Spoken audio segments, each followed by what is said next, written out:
பிசாசு நமக்குள்ள அவிசுவாசத்தை உருவாக்குறானா அப்படின்னு கேட்டீங்கன்னா, அவன் வெளியே செய்யற காரியங்கள் நமக்குள் என்னவா மாறுகிறது? அவிசுவாசமாய் மாறுகிறது. நமக்கு இருக்கிற ஒரே போராட்டம் விசுவாச போராட்டம். பவுல் சொல்றாரு, நல்ல போராட்டத்தை போராடினேன், ஓட்டத்தை முடித்தேன், விசுவாசத்தை. நீங்க வெறுமையா இருந்தீங்கன்னா அதுவே போதுமானது. அவிசுவாசம் உள்ளே வந்து உட்கார.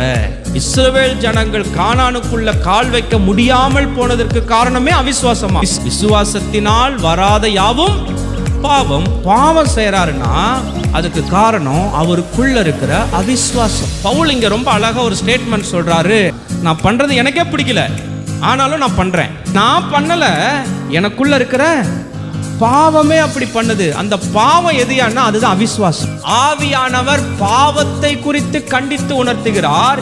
அந்த பாவம் எதுவென்றால் அவிசுவாசம். இந்த ஆசத்தினால் நீதிமான் விளை